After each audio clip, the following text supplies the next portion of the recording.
बदलिला वर्णबोध नुआ रूपरे नुआ रंगरे वर्णबोध उन्मोचित।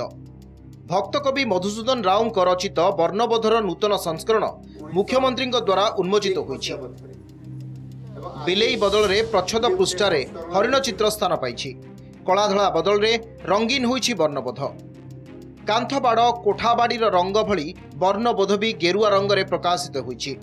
ओडिया भाषा प्रतिष्ठान पक्षरु प्रकाशित नुआ वर्णबोध को मुख्यमंत्री उपमुख्यमंत्री विभागीय सचिव और निर्देशक उन्मोचन करिसेंति। श्रीपंचमी होउछि मधुसूदन रावकर जन्मदिन। एही अवसर रे प्रकाशित नुआ संस्करण द्वारा पिलामानंकु ओडिया भाषा विषय रे ज्ञान आहरण करिवार सुजोग देव बोली मुख्यमंत्री कहिसेंति।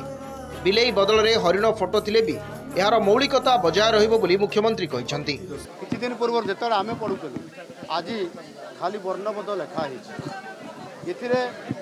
निश्चित भाव जहाँ भक्तकवि मधुसूदन राव छबिल मधु वर्णबोधर गोटे संस्करण से स्थानित थिला। आज आउ थे खाली वर्णबोध अच्छी एवं सेतेबेले गोटे बिराड़ी से बसीथिबार चित्र थिला।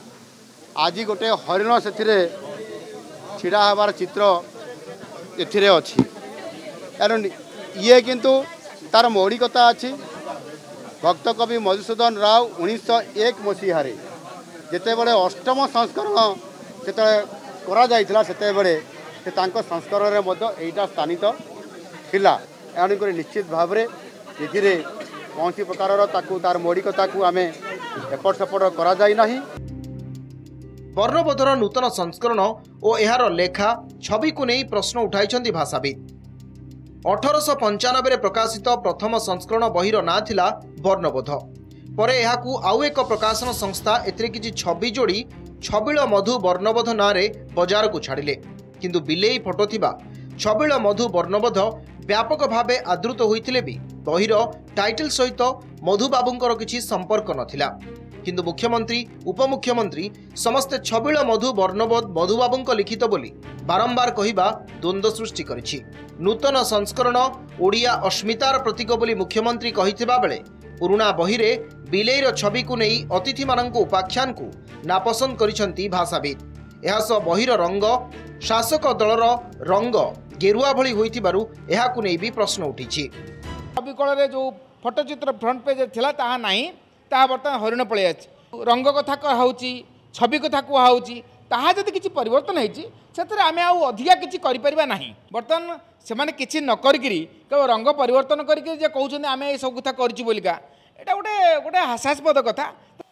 सभारे गोटे कथा कहगला जे मधुबाबूंक वर्णबोध बजार रे उपलब्ध नथिला।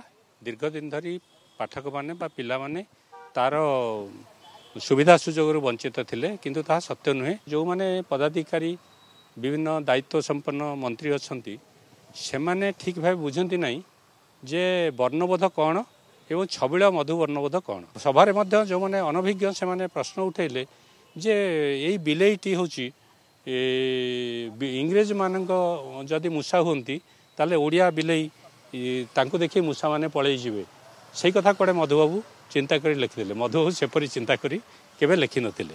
तेणु जो सरकार ये कथा गुड़िक कहउचंती भरा सभारे से बुझिया उचित जे सेमाने जो वर्णबोधटी प्रकाश कले से वर्णबोधटी प्रकृत रे कौन बजार रे उपलब्ध छबिल मधु वर्णबोधटी कौन।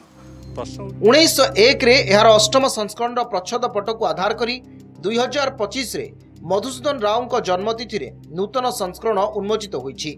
यह आगामी पीढ़ी पाई खूब उपादेय हेबो बोली मुख्यमंत्री कहिसेंति। किंतु अतिथि माने वर्णबोध एवं छबिल मधु वर्णबोध भितरे थिबा तफात को जानी पारु नथिबारु भाषाविद माने क्षोभ प्रकाश करिसेंति। Bureau report Nandighosh TV.